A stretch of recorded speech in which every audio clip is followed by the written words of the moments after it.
Okay okay, line number 1 से start करते हैं, ठीक है।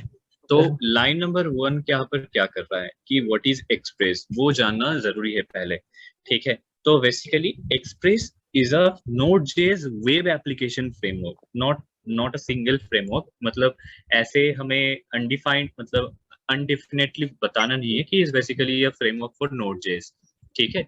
नोड.जेएस का फ्रेमवर्क बहुत मतलब और भी है, ठीक है, लेकिन सिर्फ एक्सप्रेस ही क्यों यहाँ पर, क्योंकि एक्सप्रेस एक वेब एप्लीकेशन फ्रेमवर्क है। जो वेब एप्लीकेशन हम बेसिकली ऐप डेवलपमेंट या वेबसाइट डेवलपमेंट के लिए यूज किया जाता है। तो फ्रेमवर्क का मतलब क्या होता है? अगर तुमने एक फोटो फ्रेम देखा है, तो फोटो फ्रेम ये डिफाइन करता है कि जो एग्जैक्ट फोटो होगा वो कौन सी शेप का होगा, राइट? एम आई राइट? सभी मतलब प्रॉपरली ऑडिबल Yes. होना मैं? हाँ। Yes, sir. तो एग्जैक्टली ये डिफाइन किया जाता है कि फोटो का जो शेप है वो राउंड शेप रहेगा या रेक्टेंगल रहेगा, या उसका क्या विड्थ रहेगा, क्या लेंथ रहेगा, वो सब कुछ डिफाइन किया जाता है, राइट? तो ऐसे हम कह सकते हैं कि ये जो एक्सप्रेस है वो एक हम जो जिस नोड जेएस के अंदर हमने जो कोड लिखा है उसका एक ये आउटलाइन ड्रॉ कर देता है कि इस आउटलाइन के बाहर तुम जा नहीं सकते। और एक्सप्रेस के अंदर कुछ इनबिल्ट मतलब हाइब्रिड वेब एप्लीकेशन रहता है, ठीक है, जो हम through out our code use करते हैं। यानी कि ये तुम ऐसे कर सकते हो, basically it's a library package and it consists as well as with the framework it provides also a broad features for building web and mobile applications। express के अंदर बहुत सारी ऐसे मतलब इनबिल्ड फीचर्स है जो हम web application and mobile applications create करने के लिए यूज करते हैं। सो दैट इज व्हाई अब हमारा जो बैकएंड है, हम जो प्लेस्ड होंगे वो प्रोडक्ट बेस्ड कंपनी होगा। प्रोडक्ट बेस्ड कंपनी का क्या हैंडल करना होगा हमें? आइदर वेबसाइट और एप्लीकेशन, एम आई राइट? तो इसीलिए यहाँ पर एज पर द प्रैक्टिस एक्सप्रेस ही सिखाया जा रहा है कि नोड जेएस के अंदर सिर्फ एक्सप्रेस ही हम क्यों यूज करते हैं, ठीक है। तो यहाँ पर ये बताना कि Express is a Node.js web application framework that provides us broad features for building web and mobile application। ठीक है। तो Yes, sir. अगर कोई बताया जाए कि is Node.js and Express.js same?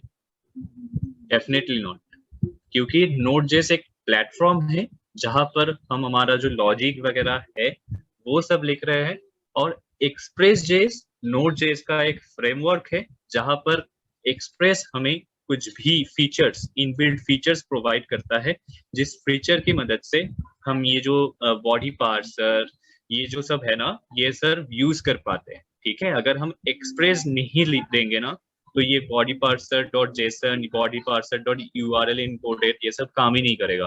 वहां पर बताएगा एग्जैक्टली मॉड्यूल नॉट फाउंड अगर तुम हिट करोगे तो, ठीक है। ये जो हम एनवायरनमेंट यहाँ पर कॉल कर रहे हैं, app dot listen, process dot environment code, इसके लिए कोई तो तुमने अलग से कोई लाइब्रेरी पैकेज इंस्टॉल नहीं करा है ना, वो एक्चुअल में ये एक्सप्रेस से ही आता है, ये सब इनबिल्ट फंक्शन, ठीक है।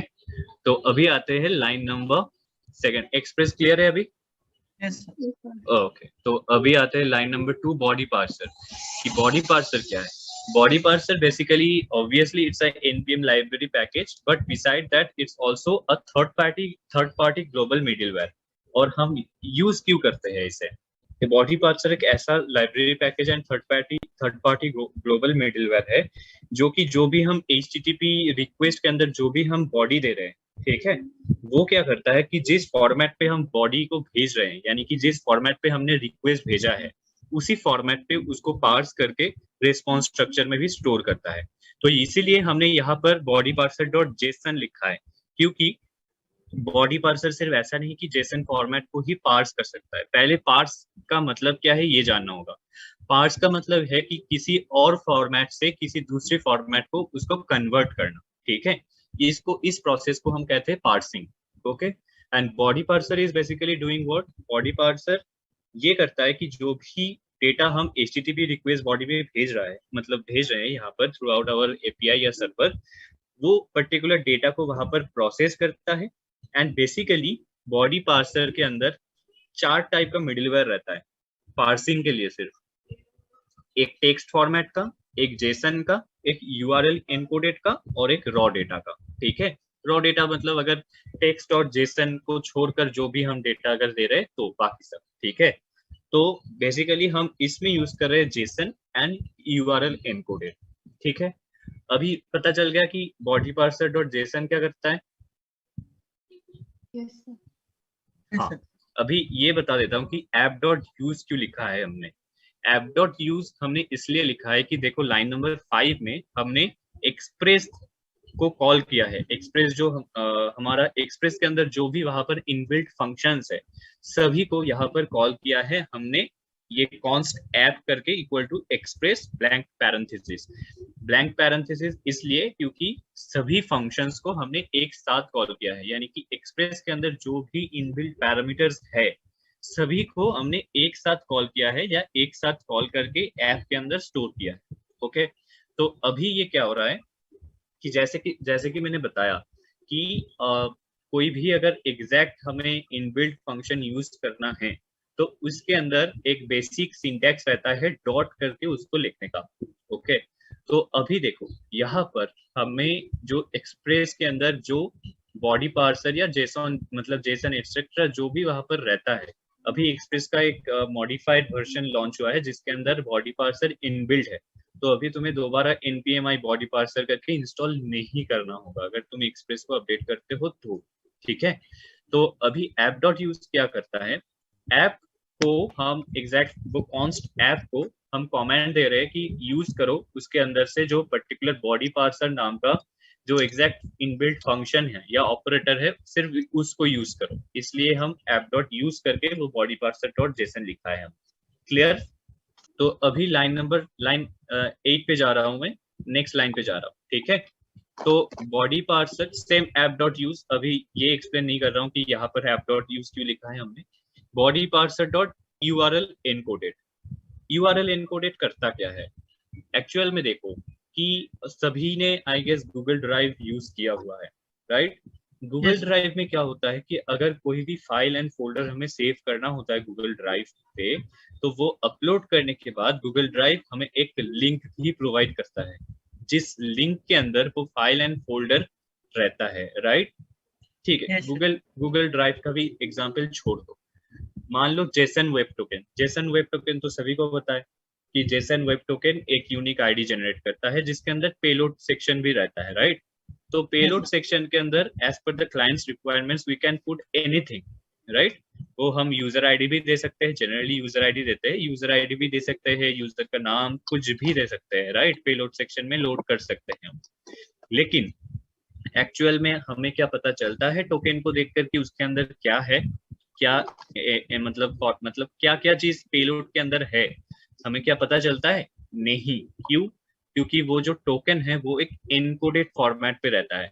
ओके, तो वैसे ही जब एग्जैक्टली कोई यूजर या हम अपना जो एपीआई है उसको हिट कर रहे हैं with the body with the request structure, तो वो एक्चुअल जो रिक्वेस्ट बॉडी है वो एग्जैक्टली ना वो लिंक के साथ एनकोडेड फॉर्मेट में कॉल होता है। ठीक है, तो इसीलिए ये बॉडी पार्सर यूआरएल एनकोडेड क्या करता है कि एग्जैक्टली जो मान लो एग्जैक्टली जो डेटा हम एनकोडेड फॉर्मेट पे यूआरएल के साथ भेज रहे हैं, ठीक है, वो पर्टिकुलरली वो डेटा को डिकोड करने के लिए उसी फॉर्मेट पे, यानी बॉडी पार्सर डॉट जेसन हमने कमेंट दे दिया कि कौन सी फॉर्मेट पे हमें पार्स कराना है, जो डेटा भेज रहे हैं हम उसको कौन सी फॉर्मेट पे उसको पार्स कराना है, जेस बॉडी पार्सर डॉट जेसन ये कर रहे हैं। अभी body parser dot URL encoded क्या करेगा कि वो देखेगा कि एग्जैक्टली जो यूआरएल हिट हो रहा है उस यूआरएल के अंदर एनकोडेड फॉर्मेट पे क्या क्या डेटा भेजा जा रहा है, तो वो सब डेटा वो एक्सट्रैक्ट करेगा एंड उसको पार्स करेगा जेसन फॉर्म में। ओके, अभी एक्सटेंडेड ट्रू क्या करता है? एक्सटेंडेड ट्रू ये करता है कि मान लो कि हम जब जो भी हम एपीआई हिट करते हैं ना, तब क्या होता है जब सर्वर रन होता है तो पर्टिकुलरली उस रिक्वेस्ट के साथ साथ सर्वर के अंदर बहुत सारा ऐसे मतलब बग्स या कैश फाइल वहां पर स्टोर हो जाता है। तो कभी कभी क्या होता है कि जो हमारा रेस्पॉन्स टाइम है सर्वर का वो रिड्यूस हो जाता है। तो ये एक्सटेंडेड थ्रू का मतलब ये है कि मान लो अगर तुमने फर्स्ट टाइम उस सेम एपीआई को हिट किया है, ठीक है, और दूसरी बार दोबारा उसमें दोबारा तुमने हिट किया है, तो और मान लो कि सेकेंड टाइम हिट करने पे, जब तुमने फर्स्ट टाइम हिट किया था उस समय सर्वर के अंदर कुछ बग्स एंड कैश वहां पर स्टोर हो गया, ठीक है। और जब तुम सेकेंड टाइम यूज कर रहे हो, ठीक है, तो तब सर्वर को एक्चुअल रिस्पॉन्स देने में तुम्हें टाइम लग रहा है, तो सर्वर क्या करेगा, ऑटोमेटिकली जो पहला वाला जो तुम्हारा हिटेड एपीआई है या हिटेड सर्वर है, वहां से सेम डेटा को फिच करके तुम्हारे सामने दे देगा। इसलिए हम लिखते हैं एक्सटेंडेड ट्रू, यानी कि हम यूजर को अलाउ कर रहे हैं कि अगर if there is any kind of error and bugs in your new heated URL, then you can also fetch your data, मतलब सर्वर को अलाउ कर रहे हैं, तो you can also fetch your data, fetch the required data from the old URL, ठीक है। Okay, तो next line तो बहुत सिंपल है, mongoose.connect mongoose लाइब्रेरी पैकेज है जो कि बेसिकली कनेक्शन बिल्ड करता है Node.js and between Node.js and MongoDB। तो अगर किसी ने पूछा कि what is mongoose, so you should say sir basically mongoose is a npm library package which builds the connection between Node.js and MongoDB। Okay, तो Node.js का JS हो गया और वहां पर MongoDB का Mongo हो गया, तो दोनों को मिला के वहां पर mongoose। ओके, तो ये कैसे काम करता है कि mongoose.connect इसके अंदर एक इनबिल्ट फंक्शन है, ठीक है, तो जिसको हम कॉल करा रहे हैं यहाँ पर। और ये कैसे काम करता है कि ये Node.js एंड MongoDB को बेसिकली कनेक्ट कर रहा है, यानी कि Node.js के अंदर जो भी हमने कोड और लॉजिक लिखा है, वो सभी कोड एंड लॉजिक हमारा जो डेटाबेस है उस पर काम करना चाहिए। यानी कि MongoDB के अंदर जो भी की वैल्यू पेयर है, जो भी वहां पर फील्ड्स है, जो भी array, collection of arrays, objects, कुछ भी रह सकता है, ठीक है। तो ये mongoose की मदद से वो सभी डेटा या फील्ड को हम एक्सेस कर पा रहे कोड लिखने के लिए, यानी कि हमारा जो लॉजिक है वो लिखने के लिए। क्लियर है? ओके, तो अभी बता देता हूँ कि ये यूज न्यू यूआरएल पार्सर क्या है, ये थोड़ा ध्यान से सुनना, ठीक है, कि एग्जैक्टली ये क्या करता है, मतलब एग्जैक्टली क्या करता है, इसका क्या फंक्शन है। तो ये use new URL parser basically जो एग्जैक्ट स्ट्रिंग पार्सर का कनेक्शन है उसको डेप्रिकेट करता है। क्या करता है? डेप्रिकेट करता है। डेप्रिकेट करने का मतलब क्या है कि जो भी हमारा यूजर है, ठीक है, उसको अलाउ करता है दोबारा कि अगर जो भी न्यू पार्सर है, ठीक है, is basically allow the user to fall back to the old parser if they find a bug in the new parser.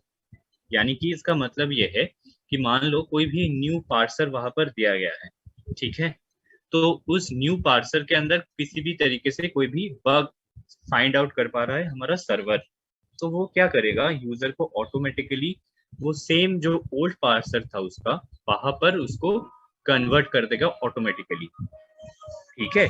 तो अगर मान लो कि जो अभी करंट कनेक्शन स्ट्रिंग है, ठीक है, उसके अंदर कुछ मेजर चेंज हुआ है, ओके, और मान लो कि मेजर चेंज होने के कारण जो अभी चेंज वाला जो पार्सर है उसके अंदर कोई बग आ गया है, ठीक है, तो वो क्या करेगा, ये use new RL parser error देने की वजह उसको अलाउ करेगा यूजर को कि उस बग्स को ऑटोमेटिकली फिक्स करके जो एग्जैक्ट डेटाबेस है उसको दोबारा एक्सेसिबल कराए। कि ये जो exact new URL parser true लिखा है, ये क्यों लिखा है कि यहाँ पर देखना यूज न्यू यूआरएल पार्सर लिखा है, राइट। तो इसके मदद से हम यूजर को अलाउ कर रहे हैं, यूजर को, अगर मैं मतलब सिंपल भाषा में बताऊं तो हम यूजर यहाँ पर केस को इनसेंसिटिव रख रहे हैं कि यूजर कोई भी क्लस्टर स्ट्रिंग यहाँ पर यूज कर सकता है, ठीक है। सिंपल भाषा में ये कि हमने इस केस को रेस्ट्रिक्ट नहीं करा कि अगर तुम इस कोड को हैंडल कर रहे हो तो तुम्हें इसी क्लस्टर स्ट्रिंग को यूज करके डेटाबेस को एक्सेस करना होगा, ये हम यहाँ पर नहीं कर रहे हैं। अगर कोई भी यहाँ पर मान लो कि यहाँ पर क्लस्टर स्ट्रिंग किसका है, ये वैभव का है, राइट, ठीक है। तो मान लो कि अगले दिन वैभव का जो क्लस्टर स्ट्रिंग है वो कोड में से हटा के विशाल ने अपना क्लस्टर स्ट्रिंग दे दिया यहाँ पर। ओके, तो अब जब मैं use new URL parser true लिख रहा हूँ ना, इसका मतलब अगर ये सेम कोड, ये सेम एपीआई दोबारा हिट किया जाएगा, अगर कोई डेटा क्रिएट हो रहा है तो वो विशाल के क्लस्टर या मोंगोडीबी में वो डेटा स्टोर होगा। यानी कि एक टाइप से हमने यूजर को अलाउ किया है कि कोई भी क्लस्टर स्ट्रिंग, कोई भी वैलिड क्लस्टर स्ट्रिंग तुम यहाँ पर दो और तुम उसको एक्सेस कर सकते हो। लेकिन कंपनी सिनेरियो में ये नहीं किया जाता, क्योंकि कंपनी का डेटाबेस फिक्स रहता है, राइट? तुम कंपनी का डेटा अपने डेटाबेस में सेव नहीं करवा सकते, राइट? तो इसके लिए कंपनी इसको एक तरीके से हैंडल किया जाता है सीनियर डेवलपर के द्वारा, कि एग्जैक्टली कंपनी का जो डेटाबेस है, वैसे तो मुझे पता नहीं कि मोंगोडीबी यूज होता है कि नहीं, अगर यूज होता भी है तो उसका एक सिक्योरिटी वर्जन आई गेस होता है, नहीं तो ऐसे मतलब बहुत ही लाइट हो जाता है सिक्योरिटी हैंडलिंग। तो ये करता है कि ये केस को रेस्ट्रिक्ट किया जाता है किसी भी तरीके से। I don't know that exact process for now.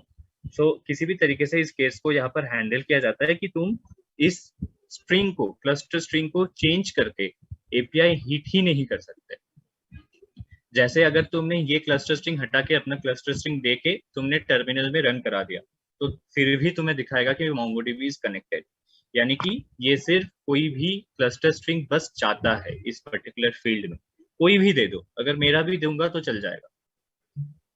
तो अभी लाइन नंबर 14 पे आते हैं कि डॉट देन क्या करता है। ये डॉट देन भी mongoose का ही एक ऑपरेटर, ठीक है? कि डॉट देन का मतलब कि अगर ये क्लस्टर स्ट्रिंग आ रहा है प्रॉपरली तो तुम प्रिंट करो कि हम कॉल दोबारा इसको दोबारा ये वाला फंक्शन को इन्वोक कर रहे हैं यहाँ पर, और प्रिंट करने के लिए बोल रहे हैं कि अगर क्लस्टर स्ट्रिंग प्रॉपर आ रहा है उसको चेक करके तुम ये करना कि MongoDB इज कनेक्टेड।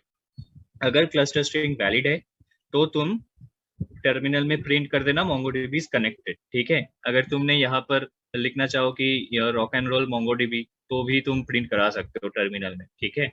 तो ये बेसिकली ये तुम्हें मैसेज देता है कि तुम्हारा mongoose मतलब जो MongoDB का क्लस्टर स्ट्रिंग है वो प्रॉपरली Node.js के साथ कनेक्ट हुआ कि नहीं। अगर हुआ है तो वो MongoDB इज कनेक्टेड बताएगा, अगर नहीं हुआ है तो वो चला जाएगा डॉट कैच के अंदर, और डॉट कैच में से यहाँ पर वो एग्जैक्टली एरर रिटर्न करेगा टर्मिनल में, कि कुछ भी एरर हो सकता है कि mongoose नॉट डिफाइंड या कुछ भी, जो भी एरर हो। ओके, अभी यहाँ पर हम क्या कर रहे हैं कि हमने जो रूट ऊपर हमने जो कंसिडर किया है ना कॉन्स्ट रूट करके, हमारा जो root.js फाइल है उसको हम यहाँ पर कॉल करा रहे हैं, क्योंकि यहाँ पर हमने जो राउटर, यानी कि जो भी राउटर हमने root.js में जो भी राउटर हमने लिखा है, डिफाइन किया है, वो सब हम कॉल करा रहे हैं एक साथ यहाँ पर।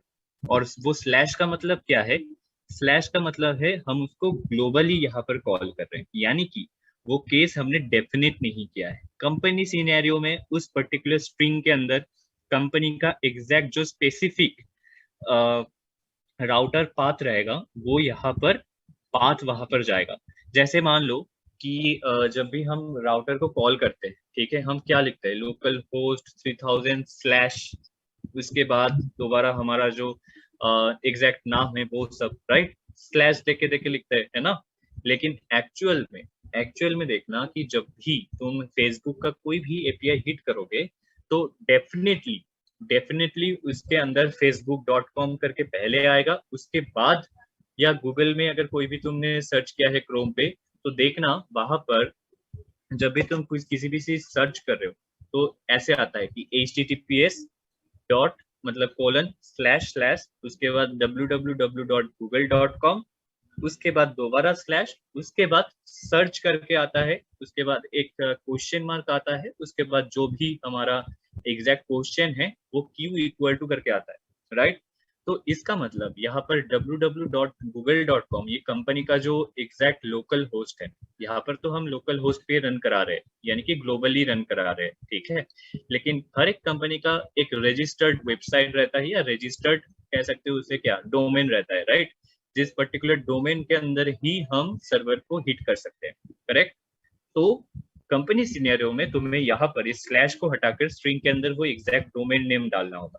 कि जब भी तुम यहाँ पर अपना एपीआई हिट करोगे वो डोमेन नेम वहां पर आ जाएगा, ठीक है। वो डोमेन नेम के अलावा तुम वहां पर एपीआई हिट ही नहीं कर सकते, एरर दे देगा। ओके, तो यहाँ पर ये बताना कि app.use basically we are invoking the root folder as a global middleware। okay, as a global root we are basically calling the root function या root.js file, ठीक है, ये कह सकते हैं। तो अच्छा, ये app.listen, ठीक है, हाँ, ये भी एक्सप्रेस के अंदर ही आता है, ठीक है। तो app.listen के अंदर हम क्या कर रहे हैं, तो app.use अभी क्लियर है आई गेस, वो रूट का line number 19 I guess clear है। यहाँ पर हम ग्लोबली रूट को कॉल कर रहे हैं, बस यहाँ पर we are calling our route globally, ठीक है। यानी कि कोई भी हमने कंपनी का वेबसाइट या कंपनी का डोमेन हमने मेंशन नहीं किया। app.listen बस ये डिनोट करता है कि एग्जैक्टली हमारा जो सर्वर है उसका एनवायरनमेंट क्या रहेगा, जो हमने प्रोसेस लिखा है थ्रू आउट आवर कोड उसका एनवायरनमेंट क्या रहेगा। यानी कि यहाँ पर जो अगर हमने 3000 यहाँ पर मेंशन नहीं किया है तो वो क्या करेगा, app.listen ऑटोमेटिकली एक डिफॉल्ट पोर्ट वहां पर चूज कर लेगा जो कि करता है process.env.port फंक्शन, ठीक है। वो ऑटोमेटिकली एक अपने आप से डिफॉल्ट पोर्ट चूज करके तुम्हारा जो टर्मिनल है या तुम्हारा जो मतलब एपीआई है उसको हिट करने के लिए हेल्प करेगा। और ये कह रहे हो कि अगर वो नहीं है तो उससे भी हो सकता है, और तुम 3000 पोर्ट पे भी उसको रन करा सकते हो। और उसके बाद तुमने एक फंक्शन यहाँ पर कॉल किया है जिसके अंदर तुमने ये दिया है कि अगर ये पर्टिकुलर app.listen फंक्शन काम कर रहा है तो तुम ये कर दो कि कंसोल लॉग ये प्रिंट कर दो express app running on port. अगर तुमने 3000 मेंशन नहीं किया है तो वो डिफॉल्ट पोर्ट जिसमें वो रन हो रहा है वो प्रिंट होके आएगा, और अगर तुमने मेंशन किया है तो वो 3000 होके आएगा। अभी हम ये देखते हैं कि एग्जैक्टली ये एक्सटेंडेड थ्रू करता क्या है। कि एक्सटेंडेड थ्रू ये करता है कि बेसिकली मतलब जो रिक्वेस्ट बॉडी हम ऑब्जेक्ट के फॉर्म में भेजते हैं, ठीक है, बेसिकली हमने इस केस को रेस्ट्रिक्टेड नहीं रखा, ठीक है, कि अगर मान लो कि यूआरएल के अंदर जो भी हम डेटा भेज रहे हैं वो एनकोडेड फॉर्मेट पे आता है, राइट। मैंने ये भी बताया कि वो एनकोडेड फॉर्मेट पे जाता है, ठीक है। तो अभी मान लो कि एनकोडेड फॉर्मेट पे जाने के कारण जो लिंक है या बीच में क्रैश हो गया, ठीक है, तो इसका मतलब तो हमारा जो डेटा है वो लॉस्ट हो जाएगा, है ना। तो अगर ये फर्स्ट टाइम होता है तो वहां पर आ जाता है 404 एरर पेज नॉट फाउंड, जो कि हर एक सर्वर में एक कॉमन इशू वहां पर आ जाता है। आइदर ये दिखाता है या तो ये दिखाता है 502 bad gateway, right, internal server error ऐसे दिखाता है।